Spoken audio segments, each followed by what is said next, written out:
Déjà, bonjour, est-ce que vous pouvez vous présenter?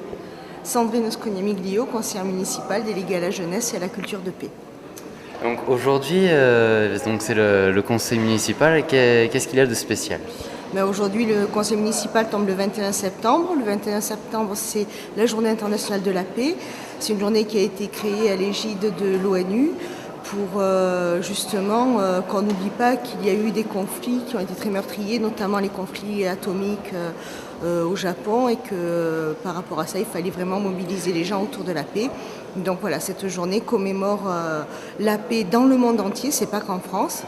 Elle est internationale et à ce titre-là, Martigues s'est un petit peu impliqué dans cette commémoration. Alors, il n'y a pas un conseil municipal spécifique parce que c'est la journée internationale de la paix. Le conseil municipal tombé ce soir, on se saisit de l'occasion pour justement faire une déclaration sur la paix.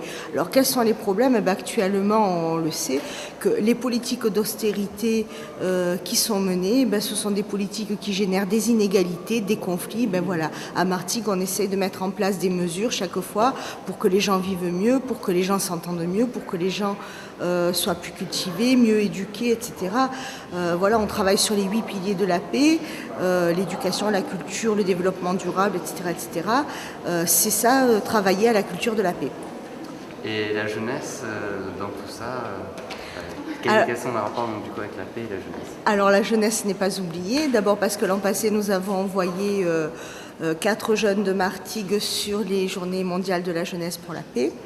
Et donc ça a été une première initiative. Cette année, ils ne sont pas en reste non plus, puisque l'exposition que vous avez dans le hall de la mairie va circuler donc à partir de lundi dans les différents établissements scolaires du second degré, dans les 4 collèges de Martigues, que les enseignants ont prévu des initiatives par rapport justement à cette exposition, et que c'est un petit début comme ça, on entame les discussions par rapport à la paix. Qu'est-ce que c'est qui génère les guerres? Qu'est-ce que c'est qui génère les conflits? Qu'est-ce que c'est qui génère la paix? Voilà, on va travailler un petit peu sur ces thématiques-là. C'est un début, ça fait que 1 an et demi que la délégation existe. Je pense que petit à petit on s'améliorera. On rêve, pourquoi pas, dans un avenir proche d'un mois pour la paix, etc. On a l'impression que la paix c'est simplement l'absence de guerre, mais non, pas du tout.